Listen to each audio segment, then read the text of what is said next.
पिछले 2 सालों से चर्चा में रहा है वो क्षेत्र, वो है खैरागढ़। अगर हम बीजेपी का जो एक नेशनल एजेंडा है तो छत्तीसगढ़ में उसकी शुरुआत हम कवर्धा से मान सकते हैं पिछले 5 सालों में। कुल मिलाकर के छत्तीसगढ़ के एकमात्र विधायक हैं, मुस्लिम विधायक हैं। इन 2 हारने वालों में से एक विधायक हैं और एक मंत्री। दुर्ग संभाग में जो 18 सीटें कांग्रेस के पास है, उसमें से जो 9 सीटें संकट में हैं, उसके कारण क्या हो सकते हैं? कुछ ऐसे नाम आते थे जिनकी वजह से वहां की स्थानीय जनता दुखी रहती थी, इतनी दुखी रहती थी कि उसका असर प्रेम प्रकाश पांडेय को चुनाव में हार के साथ चुकाना पड़ता था।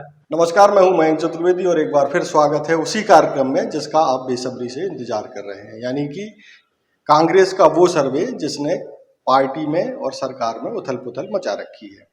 हमने पिछले एपिसोड में आपको बताया कि कांग्रेस ने जो इंटरनल सर्वे कराया उसमें रायपुर संभाग में कांग्रेस की स्थिति क्या है, और आज हम लेकर के आए हैं दुर्ग संभाग को। दुर्ग संभाग में कुल सीटों की संख्या 20 है और इनमें से 18 सीट पर कांग्रेस की विधायक हैं, उनमें से कई मंत्री भी शामिल हैं। उन कांग्रेस की स्थिति दुर्ग संभाग में क्या है, इसको लेकर के एक बार फिर हमारे साथ हैं न्यूज़बाजी के संपादक नीलेश त्रिपाठी जी, और जो आपको बताएंगे कि दुर्ग संभाग में कांग्रेस की स्थिति उनके ही इंटरनल सर्वे में क्या है। जी नीलेश जी। जी, एक्चुअल में अब दुर्ग, जब हम रायपुर का पिछले एपिसोड में हम बताए थे तो उसके बाद कई लोगों के कमेंट भी आए। मैं सर्वे पे आने से पहले उसको थोड़ा सा बता दूं। 2 चीज़ें हैं, एक हम थोड़ी सी चूक हमसे रायपुर वाले तो जब एपिसोड हमने दिया तब उसमें एक छोटी सी चूक है, भूल चूक उसको मान सकते हैं, क्योंकि उसका कोई हमारी जो डाटा है, रिपोर्ट है, उस पर कोई फर्क नहीं पड़ता। हमने 5 जिले बताए थे। अभी जो हाल ही में नए जिले बने हैं तो उसमें भाटापारा बलौदाबाजार से अलग होकर एक बिलाईगढ़ जिला है, तो उस जिलों की संख्या 6 हो जाती है। बस इतना ही एक है।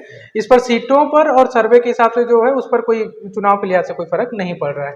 अच्छा, इस पे एक और चीज बता दें कि ऐसे ही चूक दुर्ग जिले को, दुर्ग संभाग को लेकर के हुई थी। पिछले एपिसोड में हमने आपको बताया था कि दुर्ग संभाग में जिलों की संख्या 5 है, वास्तव में जिलों की संख्या बढ़ करके 7 हो गई है, और 2 जिले बढ़ने से सीटों पे कोई असर नहीं पड़ा है, सीटों की संख्या वही है। तो क्या स्थिति है, इस पर नीलेश जी हमको बता रहे हैं। जी, सर्वे शुरू करते हैं। सर्वे का जो है, लेकिन कुछ कमेंट बहुत रोचक आए हुए हैं। मैं तीरंदाज पर भी देख रहा था, आप जो वीडियो डाले हैं, और न्यूज़बाजी पर भी। तो 1-2 चीज़ें हैं जिस पर मुझे लगता है कि जवाब हमारे व्यूअर्स को मिलना चाहिए, उनका अधिकार है कि उस पर जवाब मिले। एक कमेंट है रोचक कि आप लोग सोर्सेस बार बार बोल रहे हैं, लेकिन अगर नाम बता दें तो ज़्यादा अच्छा होगा और ज़्यादा विश्वसनीयता आएगी। कि आप अगर नाम भी बता दें उनका, जो लोग जिनके थ्रू आउट हमको मिला है। तो मैं बताऊं कि ये हमने पहले भी एपिसोड में बताया था और आज भी हम यही कह रहे हैं कि कांग्रेस के जो आला नेता हैं उनके द्वारा, संगठन के जिम्मेदार लोगों द्वारा ये सर्वे कराया गया था, और उन्हीं जिम्मेदार लोगों में से ही किसी एक से हमको ये सर्वे रिपोर्ट मिला है। और अगर हम इतनी जिम्मेदारी से आपको पब्लिक प्लेटफॉर्म पे इसके बारे में बता रहे हैं तो आप ये मानिए कि ये एकदम हकीकत है, सही है। तो ये तो हो गई बात। अब हम अगर सीधे जिले पर आ जाएं और संभाग पर आ जाएं, तो दुर्ग संभाग में जैसा कि आपने बताया कि कुल 20 सीटें हैं संभाग के 7 जिलों में। अभी की स्थिति में 7 जिलों में 20 सीटें हैं।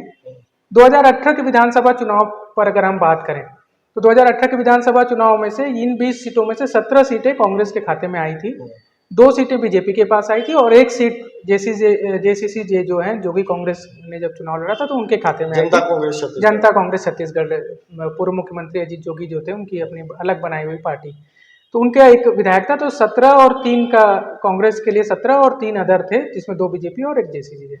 लेकिन जो जेसीसी के जो विधायक थे खैरागढ़ से, देवव्रत सिंह, उनका देहांत हो गया बीच में और वो सीट खाली हो गई। तो उस खाली सीट के बाद जो है फिर से उपचुनाव हुआ और उपचुनाव में फिर कांग्रेस को जीत मिली। तो आज के इस स्थिति में, और जब ये सर्वे हुआ उसकी भी स्थिति में, कुल 18 सीटें आज मौजूद हैं, कांग्रेस के पास हैं, कांग्रेस के खाते में, और 2 बीजेपी में भी अब 1 सीट ही बची है। 1 सीट वैशाली नगर जो है खाली हो गई, क्योंकि वहां पर भी जो विधायक थे उनका देहांत हो गया। तो ये तो स्थिति हो गई सीटों की संख्या को लेकर। अभी सर्वे रिपोर्ट की जो हम बात कर रहे हैं, सीधे हम उस पर आए तो 20 कुल सीटों में से जो इनके अपने मतलब लोग हैं जो हार रहे हैं, उनको लेकर बात करूं, इससे पहले एक और छोटी सी चीज जोड़ देता हूं। दुर्ग संभाग, यहीं से मुख्यमंत्री आते हैं, भूपेश बघेल दुर्ग जिले की पाटन सीट से निर्वाचित हैं। गृह मंत्री जो है ताम्रध्वज साहू, वो भी दुर्ग संभाग और दुर्ग जिले की जो सीट है दुर्ग ग्रामीण सीट है, वहां से निर्वाचित हुए हैं। इसके अलावा मोहम्मद अकबर हैं, पर्यावरण मंत्रालय उनके पास परिवहन है, उनके पास वन मंत्रालय, मतलब बड़ा पोर्टफोलियो वाला उनके पास भी है, वो भी इसी संभाग कवर्धा से जीते हुए हैं। इसके अलावा रविंद्र चौबे हैं। रविंद्र चौबे पूर्व में कृषि मंत्री थे, अभी जस्ट उनका पोर्टफोलियो उस पर चेंज हुआ है। इसके अलावा भी उनके पास विधि और तमाम और काफ़ी वरिष्ठ नेता भी हैं सरकार के, ये दोनों प्रवक्ता भी हैं। मोहम्मद अकबर और रविंद्र चौबे सरकार के, राज्य सरकार के घोषित प्रवक्ता हैं। यानी कि अगर सरकार की ओर से कोई अधिकृत जानकारी देना है तो ये दोनों ही सामने आते हैं। तो इस लिहाज से काफ़ी महत्वपूर्ण सीट है। एक और मंत्री हैं रुद्र गुरु, जो पीएचई अहिवारा विधानसभा क्षेत्र से। तो मुख्यमंत्री को कुल मिलाकर और एक मंत्री और अनिला भेड़िया, जो पूरे प्रदेश में इकलौती महिला मंत्री हैं। पूरे प्रदेश में इकलौता मुस्लिम विधायक जो हैं, इकलौते जो सदस्य हैं मुस्लिम, मोहम्मद अकबर, वो भी इसी संभाग से आते हैं। तो हाई प्रोफाइल जिला है, बड़े पोर्टफोलियो के लोग हैं, और इसके अलावा जो विधायक भी हैं उनकी भी सरकार में दखल काफी मानी जाती है। जितने ज्यादातर विधायक सरकार के करीबी विधायक सरकार के इसी संभाग में, हाँ, सरकार के करीबी विधायक हैं। सरकार को जब संभलने की जरूरत होती है, जब कोई ऐसा बड़ा मोर्चा होता है सरकार के लिए जो खड़ा करना है, संगठन के लिहाज से कोई बड़े कार्यक्रम करने हैं, तो यहाँ के विधायकों को मौका दिया जाता है और वो उसको करते हैं। तो इस लिहाज से महत्वपूर्ण एक संभाग है ये। इसमें से 9 सीटें ऐसी हैं 18 में से जो आज की स्थिति में कांग्रेस के पास हैं, जिस पर अगर जब ये सर्वे हुआ उस समय अगर चुनाव होते तो इनको हाथ से चली जाती, मतलब कि ये विधायक हार जाते। हाँ, हार का सामना इनका करना पड़ता है। तो ये तो हो गई संभाग वाली बात। अब जैसा कि हमने पिछले वीडियो में भी बताया था कि हमने थोड़ा सा और विस्तृत जानकारी करने के लिए जिलों में बांट दिया था अपने, इसे जो इनका सर्वे रिपोर्ट है इसकी जो जानकारी देने के लिए हमने जिलों में बांट दिया था, ताकि हमारे व्यूअर को स्थिति और स्पष्ट हो जाए। तो जैसा कि आपने बताया कि जो है टोटल 18 सीटें कांग्रेस के पास हैं 20 में से, इसमें से 9 सीटों पे कांग्रेस के जो विधायक है या मंत्री हैं उनकी स्थिति ठीक नहीं है, उनकी हारने की पूरी संभावना उस समय थी जिस समय ये सर्वे किया गया। अच्छा, अब हम इसको जिले पे ले जाते हैं, तो किस जिले में कैसी स्थिति है 7 जिलों पे अगर हम बात करें तो? जिलेवार पिछली भी वीडियो में हमने चर्चा किया था जिलेवार, तो इस वीडियो में भी करते हैं ताकि स्थिति भी थोड़ा सा स्पष्ट हो जाए जिलों को लेकर क्या स्थिति। हम अगर शुरुआत करें बालोद जिले से, ठीक है। बालोद में कुल 3 सीटें हैं विधानसभा की, और इस जिले में एक मंत्री भी हैं जो पहले इकलौती महिला मंत्री हैं अनिला भेड़िया, वो इसी जिले से हैं, बालोद जिले से। और इसके अलावा 2 और सदस्य हैं। इन जिले में तीनों सीट जो 2018 की विधानसभा की हम बात करें चुनाव की, तो तीनों सीट कांग्रेस के खाते में आई थी। क्लीन स्वीप हुआ था इस जिले के लिहाज से। और अनिला भेड़िया के अलावा कुंवर निषाद और संगीता सिन्हा 2 और सदस्य जो है ये विधानसभा के इस जिले से हैं। इस जिले में बनिस्पत जो दूसरे अन्य जिले हैं इस संभाग के, थोड़ी स्थिति ठीक है। एक ऐसी सीट है जिस पर अगर उस समय चुनाव होता है जब ये सर्वे हुआ तो हारना लगभग तय था, तो ये बालोद जिले के लिहाज से ये एक सीट है, ठीक है। लेकिन मैं अगर यहाँ पर थोड़ा सा इस सर्वे से अलग मैं बात करूँ तो इस जिले को लेकर व्यक्तिगत तौर पे भी मेरी अपनी स्टडी है, मैं उस पर जाऊँ तो जो लिस्ट में नाम है, तो इस सर्वे में और भी जिलों के नाम है, और सिर्फ दुर्ग संभाग नहीं बल्कि मैं दूसरे भी जब संभाग की पूरा डिटेल में इसको देख रहा था तो कुछ ऐसे नाम मुझे मिले जिनमें अगर मैं व्यक्तिगत तौर पे, जैसे अभी हाल ही के दिनों में मेरा बालोद जाना हुआ, एक रिपोर्ट के सिलसिले में मैं बालोद गया और एक सदस्य के 4-5 गांव में जो उनके निर्वाचन क्षेत्र में आते हैं वैसे 5-6 गांवों का मैंने दौरा किया, विधायक के विधानसभा के, हाँ, विधानसभा क्षेत्र में मैंने दौरा किया। तो अभी भी की स्थिति में जब मैं लगभग आपको 15 दिन पहले की बात बता रहा हूँ, जब मैं एक रिपोर्ट के सिलसिले में गया था तो वहां पर उनके खिलाफ बेहद नाराजगी थी। वो ऐसे विधायक थे, मुझे ऐसा मतलब अगर मैं अपना अनुमान लगाऊं तो उन 5 गांवों को अगर बातचीत जो लोगों से मेरी हुई और उनका जो कहना था उसके लिहाज से मुझे ऐसा लगा कि उनको तो उनका नाम इस लिस्ट में होना चाहिए था। अच्छा, लेकिन नहीं है। तो ये एक मेरा व्यक्तिगत मेरी स्टडी और मेरा जो अपना काम है मैं उससे ले रहा हूँ, लेकिन हम ये चर्चा कर रहे हैं इस लिस्ट पे जो कि कांग्रेस के द्वारा इंटरनल इनका सर्वे कराया गया। ये लिस्ट में जो यानी उनका हारने वालों में नाम होना चाहिए था मेरे हिसाब से, मेरी अपनी स्टडी जो कहती है उसके हिसाब से जब मेरा दौरा हुआ, लेकिन इस लिस्ट में नाम नहीं है। तो एक थोड़ा सा मुझे लिस्ट में जब मैं देख रहा हूँ, लेकिन फिर जब मैं स्टडी करते हुए जब लोगों से जो जहाँ से सोर्सेज से मेरे पास आए, मैंने उनसे भी यही सवाल किया कि यार मेरे हिसाब से तो ये जो सीट है वो नहीं होनी चाहिए, आपके रेड लाइन में होनी चाहिए, लेकिन ये तो रेड लाइन में नहीं है, ये तो आपका मतलब ग्रीन सिग्नल है इनके लिए। तो उनका कहना था कि पार्टी पिछले 1.5 साल में जो जिम्मेदार लोग हैं उन्होंने 3-4 अलग अलग सर्वे कराए हैं।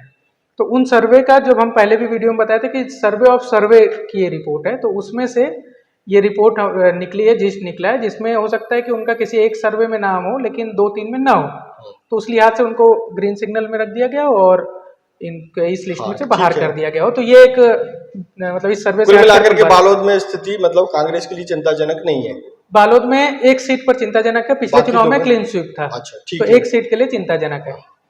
दूसरा हम आते हैं इसके बाद, अगर हम भौगोलिक दृष्टि से भी आगे बढ़े तो दूसरा नंबर, अगर हम आगे राजनांदगांव की ओर बढ़ जाए बालोद से, तो राजनांदगांव का नंबर आता है।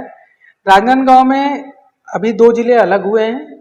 पहले जब चुनाव हुआ था 2018 के विधानसभा चुनाव हुए थे तो एक ही जिला था। उस समय जो सीटें थी उनसे अलग मैं आज की परिस्थिति में जो सीटें हैं मैं उस पर बात कर रहा हूँ। आज 3 सीटें हैं वर्तमान परिस्थिति में राजनांदगांव जिले में विधानसभा की।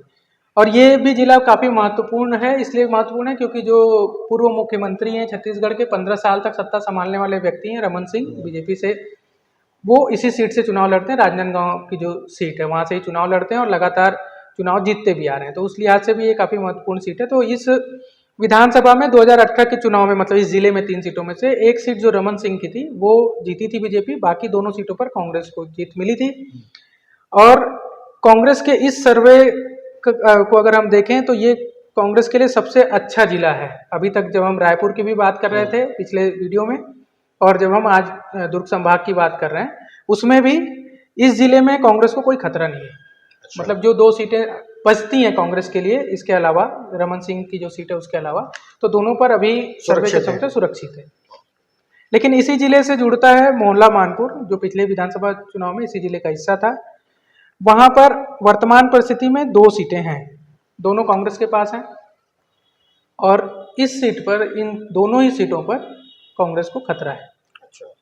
तो यहाँ पर 100% खतरा है, राजनांदगांव में 100% खतरा नहीं है। ठीक है, जो सीटें मौजूदा सीटें हैं उन पर कोई खतरा नहीं है।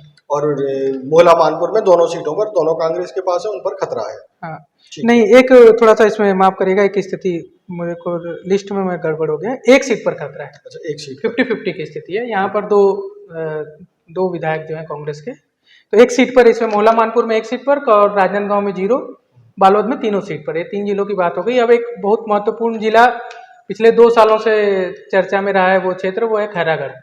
2018 के चुनाव में जब देवव्रत सिंह को यहाँ से जीत मिली थी जो कि कांग्रेस के, तो बहुत मार्जिन छोटी थी, बहुत ज़्यादा मार्जिन नहीं था उस चुनाव में भी, लेकिन जीत जो कि कांग्रेस के खाते में आई थी। लेकिन उनका देहांत हुआ, उसके बाद उपचुनाव हुआ, और उपचुनाव ऐसा था, आप तो खुद कवरेज के लिए वहाँ पर गए थे, हम लोग भी गए वहाँ पर।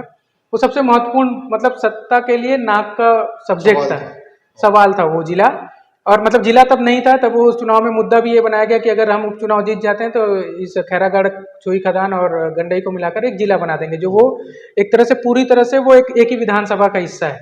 तो इस जिले में एक ही विधानसभा सीट है और वर्तमान में कांग्रेस की विधायक है वहां से, और इस सीट पे कांग्रेस के लिए राहत की बात है। कांग्रेस के लिए यहाँ पर खतरा नहीं बताया गया है। अच्छा, इसमें एक चीज बता दें कि जो राजनांदगांव जिला है उससे कट करके दो नए जिले बने हैं, एक खैरागढ़ है और दूसरा मोहला मानपुर है। और जो टोटल सीटें थी कांग्रेस राजनांदगांव में पहले 6, अब वो हो गई हैं राजनांदगांव में 3, मोहला मानपुर जिले में 2 और खैरागढ़ में 1 सीट। मतलब सीटों की संख्या नहीं बदली है, जिलों की संख्या 3 हो गई है अब राजनांदगांव से कट करके। ठीक है, इसके आगे और कौन सा जिला है? अब इससे अगर हम भौगोलिक दृष्टि से ही बढ़े तो बहुत महत्वपूर्ण जिला है, वो है कवर्धा। हम बोलचाल में कहते हैं, हालांकि कागजों में वो कबीरधाम जिला है। ठीक। कबीरधाम जिले में 2 सीटें हैं और दोनों ही काफी महत्वपूर्ण सीटें हैं। जैसा कि मैं पहले भी बता रहा था कि जो एक कद्दावर मंत्री हैं मोहम्मद अकबर भाई नाम से उनका निर्वाचन में है, वो यहीं से चुनाव लड़े हैं। और कवर्धा पूरे देश भर में चर्चा का विषय अभी हाल में पिछले 2 साल के भीतर तब आया जब वहां पर एक सांप्रदायिक दंगों के कारण सांप्रदायिक हिंसा हो गई थी, कुछ झंडा विवाद हुआ 2 पक्षों में। और ये अगर हम बीजेपी का जो एक नेशनल एजेंडा है तो छत्तीसगढ़ में उसकी शुरुआत हम कवर्धा से मान सकते हैं पिछले 5 सालों में। तो ये काफी चर्चित जिला रहा है, काफी चर्चित क्षेत्र रहा है। और यहाँ से ही इकलौते मुस्लिम विधायक हैं जो सदस्य हैं विधानसभा में, इकलौते, दोनों ही पार्टियों या जितनी भी अन्य पार्टियां हैं उनमें से कोई और मुस्लिम सदस्य नहीं है। कुल मिलाकर के छत्तीसगढ़ के एकमात्र विधायक हैं, मुस्लिम विधायक हैं और मंत्री भी हैं और बड़े मतलब ताकतवर मंत्री हैं। सर्वे के मुताबिक दोनों ही सीटें हारने की स्थिति में हैं अभी। मतलब दोनों सीटें खतरे में है। मतलब अगर उस समय जब सर्वे हुआ, चुनाव होता है, तो अभी ये दोनों सीटें हार जाती कांग्रेस। तो इस तरीके से भी हमने संभाग के 5 जिलों के बारे में बताया। तब हम आते हैं 6वें जिले बेमेतरा पर। तो बेमेतरा पर क्या स्थिति है? बेमेतरा का हाल जो है वो कांग्रेस के लिए, मतलब मेरे पास जो रिपोर्ट है उसके मुताबिक ठीक नहीं है। 2018 के विधानसभा चुनाव में काफ़ी अच्छे हालात थे कांग्रेस के लिए। यहाँ पर जिले में 3 सीटें हैं विधानसभा की, और 2018 के चुनाव में तीनों सीटें कांग्रेस के खाते में आई थी। ठीक।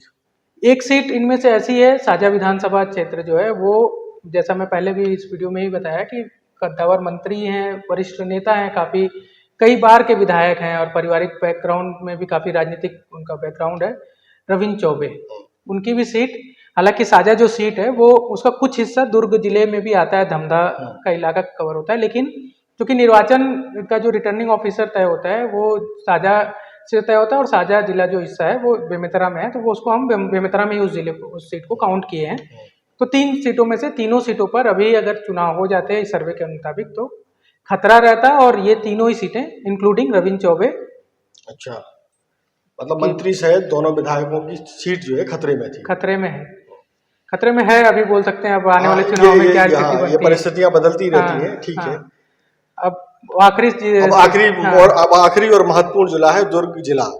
ये दुर्ग जिला ऐसा है कि जहाँ से खुद मुख्यमंत्री भूपेश बघेल जी आते हैं, गृह मंत्री ताम्रध्वज साहू जी आते हैं, एक मंत्री हमारे जो है रुद्र गुरु जी हैं जो अहिवारा से हैं, वो आते हैं। 3 मंत्री हैं, मुख्यमंत्री मिलाकर के 3 मंत्री हैं। मतलब कैबिनेट में 3 ताकतवर लोग जो हैं इस जिले में। और इसके अलावा जो 2 लोग आते हैं, देवेंद्र यादव भिलाई नगर विधानसभा सीट से और अरुण बोरा दुर्ग शहर सीट से, 2 विधायक और भी हैं। तो इनकी भी हैसियत कुछ कम नहीं है। मतलब अगर आप देवेंद्र यादव के बारे में बात करेंगे तो उनके पब्लिकली भी उनसे चर्चा होती है कि उन मंत्री से कम हैसियत नहीं रखते, सरकार संगठन में काफी करीबी माने जाते हैं। अरुण बोरा स्वर्गीय मोतीलाल बोरा जी के पुत्र हैं, कई बार उनको टिकट हारने के बाद भी लगातार उनकी ताकत का अंदाजा मैं बता रहा हूँ कि कितने ताकतवर हैं, और सत्ता तो अब है लेकिन संगठन में कितने पहुंच के व्यक्ति हैं, मैं उसका बस जिक्र करने के लिए आपको बता दूं कि लगातार 3 बार चुनाव हारने के बाद भी चौथी बार अरुण बोरा को टिकट मिली। उस समय भी जीते, फिर ये 5वीं बार भी टिकट मिली, वो अब फिर से जीते हैं, 2 बार जीते हैं, और उसके पहले भी शायद 1 बार जीत चुके हैं। तो ये जो हारने के बाद भी लगातार मंत्री है, तो मैं जस्ट उनके महत्व को बताने के लिए इस बात का जिक्र, इनकी ताकत को बताने के लिए, तो ये जो जिला है बहुत ताकतवर जिला है कांग्रेस के भी लिहाज से। 2018 के विधानसभा चुनाव में 6 सीटें हैं इस जिले में, और 6 सीट में से 5 सीटें कांग्रेस के खाते में आई थी। 1 सीट वैशाली नगर में बीजेपी को जीत मिली थी। आज वो स्थिति में खाली सीट है, क्योंकि जो वैशाली नगर से चुने गए थे विद्यारतन बसीन जी, उनका देहांत हो गया है, तो ये सीट खाली है। तो इस सीट को हम अलग कर देते हैं। 5 सीटें जो कांग्रेस की, हम चर्चा भी कांग्रेस के ही इंटरनल सर्वे पे कर रहे हैं। तो आपको हैरानी होगी कि इन जो 5 सीटें हैं इनमें से 2 ऐसी सीटें हैं जिनमें, जबकि इतने ताकतवर लोगों की सीटें हैं और काफी मार्जिन से, देवेंद्र यादव की मार्जिन कुछ कम थी पिछले चुनाव में, लेकिन उन्होंने हराया किसको था? प्रेम प्रकाश पांडे, मतलब तब सरकार के कद्दावर मंत्री और काफी वरिष्ठ नेता बीजेपी के, और काफी ताकतवर विधानसभा अध्यक्ष भी रहे, पूर्व में विधानसभा अध्यक्ष रहे हैं, मध्य प्रदेश शासनकाल में मंत्री रहे हैं, तो काफी कद्दावर नेता माने ही जाते हैं छत्तीसगढ़ के। उनको हराकर देवेंद्र यादव, हालांकि उनकी मार्जिन कुछ वोटों की संख्या जो थी, जीत हार का अंतर था वो 2800 कुछ वोटों का था, कम था, लेकिन जो हारा था वो व्यक्ति काफी ताकतवर था। तो उस लिहाज से भी ये माना जा सकता है कि ये 5 बड़ी जीत थी जो 2018 के विधानसभा चुनाव में इनको मिली थी। 5 सीटों में से 2 की स्थिति आज ठीक नहीं है। और अब चूंकि लोग, हमारे व्यूअर, ये अंदाजा मत लगा लें कि जो 2 लोग हार रहे हैं वो दोनों विधायक होंगे, मंत्रियों की तो स्थिति ठीक नहीं होगी, मंत्री की स्थिति तो ठीक होगी। लेकिन मैं क्लियर करूं, सर्वे के हिसाब से इन 2 हारने वालों में से 1 विधायक है और 1 मंत्री भी है, तो 2 विधायकों में से खतरा एक ही पर है। अच्छा, ये अंदाजा मत लगाया जाए कि दोनों जो है विधायक हैं वो हार रहे होंगे, बाकी मंत्री की स्थिति ठीक है। तो ये एक ओवरऑल सर्वे का जो जिस्ट दुर्ग को लेकर जो एक क्यूरियोसिटी भी थी, हमारे कई सारे व्यूअर्स ने कमेंट बॉक्स में भी हमसे अलग अलग सीटों के बारे में पूछा था। तो किसी एक सीट के बारे में हम तो व्यक्तिगत तौर पे नहीं बता रहे हैं इस सर्वे में, हालांकि सबका नाम है हमारे पास रेड और उस पर, लेकिन आप बेमेतरा से अंदाजा लगा सकते हैं 100% हारने की गुंजाइश है वहाँ पर, जब आशंका है। कवर्धा में 100% हारने की आशंका है। तो ये 2 जिले तो ऐसे हैं जिनमें आप सीधे अंदाजा लगा सकते हैं कि क्या स्थिति है कांग्रेस की, और इसी 2 जिले में 2 मंत्री भी हैं। अच्छा, तो दुर्ग संभाग की जो 20 सीट है उसमें से 18 पर जो कांग्रेस के विधायक हैं या मंत्री हैं, उनमें से 9 को आप बता रहे हैं तो वो संकट में है। तो 9 लोगों में किस कैटेगरी के लोग हैं, किस कैटेगरी के विधायक हैं? देखिए, इसमें तो सीधे सीधे 4 मंत्री हैं जो इस संभाग के 6 टोटल मंत्री हैं मुख्यमंत्री को मिलाकर कैबिनेट में जो हैं, उनमें से 4 लोगों की स्थिति ठीक नहीं बता जा रही है, तो 4 तो मंत्री हो गए। इसके अलावा जो 5 लोग हैं उनमें से कुछ ऐसे लोग हैं जो पहली बार चुनकर विधानसभा गए हैं, कुछ ऐसे लोग हैं जिनका राजनीतिक करियर बहुत अधिक नहीं है, अधिकतम 10 साल का भी सक्रिय राजनीति में उनका करियर नहीं होगा, कुछ ऐसे लोग भी हैं और कुछ सीनियर लोग भी हैं। मतलब ये पूरा मिली जुली सरकार जो बोलते हैं ना, तो ये मतलब मिले जुले लोग हैं, मिले जुले लोग हर तरह के लोग हैं। हाँ। अब उसकी वजह क्या हो सकती है कि ये लोग क्यों नाराज हैं? देखिए, एंटी इनकम्बेंसी एक वजह मानी जाती है। जब भी सरकार सत्ता पक्ष के लोग होते हैं तो ऐसा माना जाता है कि उनके खिलाफ एंटी इनकम्बेंसी है। 2018 के विधानसभा चुनाव में वो देखने को मिली थी। मैं भी एक सर्वे एजेंसी के साथ दौरा कर रहा था प्रदेश का, तो लोगों का ये कहना था कि बार बार हम उन्हीं चेहरों से बोर हो गए हैं। उनके काम से हो सकता है नाराज ना हो, लेकिन उनसे बोर हो गए हैं। उदाहरण के लिए बता दूं कि प्रेम प्रकाश पांडे जब भी जीतेंगे तो मंत्री बनेंगे।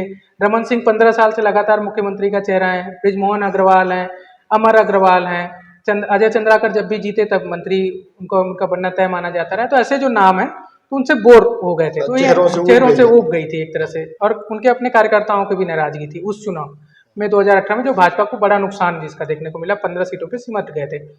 अब हैरानी की बात यह है कि जब 15 साल बाद कांग्रेस सत्ता में आई तो लोग ये मानकर चल रहे थे कि इनको काफी दिनों बाद मौका मिला है और ये बहुत अच्छा काम करेंगे। अब वो काम कैसा किए इसका आकलन इस सर्वे में तो नहीं है। इसमें यह है कि भाई विधायकों से नाराजगी है, तो नाराजगी का वजह क्या हो सकता है? अगर मैं व्यक्तिगत तौर पे मैं अपना इस पर व्यू रखूं तो मैंने बालोद को लेकर पहले स्थिति स्पष्ट की थी कि 1-2 नाम ऐसे उसमें हैं जो मेरे हिसाब से होने चाहिए थे जब मैं दौरा किया, लेकिन इसमें नहीं है। रेड लिस्ट में होने चाहिए थे लेकिन नहीं है। अब इस वाले में मुझे ऐसा लगता है कि जो व्यक्ति हैं, जो विधायक हैं, उनसे ज्यादा नाराजगी उनसे जुड़े लोगों की से जो लोग हैं उनके कामकाज से लेकर रही होगी। मतलब विधायकों से सीधी नाराजगी ना होकर उनके समर्थकों के क्रियाकलापों के कारण है। हाँ, क्योंकि देखिए विधायक क्या करेगा? विधायक आपकी समस्या को सुनेगा, अगर कोई जनता चाहती तो उसकी समस्या को सुनेगा और उसकी काम जो अगर वो मांग करता है तो उसको पूरा करेगा। अब इनमें से जितने भी 9 लोग हैं जिनका इसमें नाम है, और 9 लोग नहीं भी हैं तो उनमें से इक्का दुक्का अगर हम 1-2 लोगों को छोड़ दें तो ऐसे कई लोग हैं जिनका हम संपर्क देखते रहते हैं। मतलब जनता के बीच में उनकी उपस्थिति देखते हैं हम, कई सारे विकास कार्य उनके क्षेत्र में देखते हैं। जब हम देख रहे हैं तो खासकर मंत्रियों के इलाके में या ताकतवर जो विधायक है उनके इलाकों में काम हो रहे हैं, फिर भी अगर उनका नाम है तो मुझे ये लगता है कि इनके जो लोग हैं साथ में, जैसे मुझे ये कहने में बिल्कुल मुझे ये कहने में बिल्कुल गुरेज नहीं है कि एक मैं सीट का अगर इसी भिलाई से उदाहरण लूं प्रेम प्रकाश पांडे का, तो प्रेम प्रकाश पांडे जब भी हारते थे तो उसका जब आकलन होता था लोगों से किसी की भी नाराजगी सीधे तौर पे प्रेम प्रकाश पांडे से नहीं रहती थी, उनके व्यवहार से नहीं रहती थी या उनके काम से नहीं रहती थी। नाराजगी किससे रहती थी? उनसे जुड़े कुछ ऐसे नाम आते थे जिनकी वजह से वहां की स्थानीय जनता दुखी रहती थी, इतनी दुखी रहती थी कि उसका असर प्रेम प्रकाश पांडे को चुनाव में हार के साथ चुकाना पड़ता था। तो मुझे यही लगता है, इन लोगों के साथ भी यही स्थिति मुझे नजर आती है। इससे आप ये आसानी से समझ सकते हैं कि जो विधायक हैं या जो भी मंत्री हैं जो आज रेड लिस्ट में हैं, आप कई बार अब अगर उनका आप एनालिसिस करेंगे तो आप ये पाएंगे कि हो सकता है कि वो अच्छा काम कर रहे हों, लेकिन उनके साथ से जुड़े हुए लोग हैं वो ऐसा माहौल पैदा कर रहे हों, इसके कारण जनता उनके खिलाफ हो गई है। आज के एपिसोड में इतना ही। अगले बार हम आपको बताएंगे कि सरगुजा संभाग में कांग्रेस के इंटरनल सर्वे में क्या दृश्य या क्या पिक्चर निकल करके आई। तब तक के लिए नमस्कार।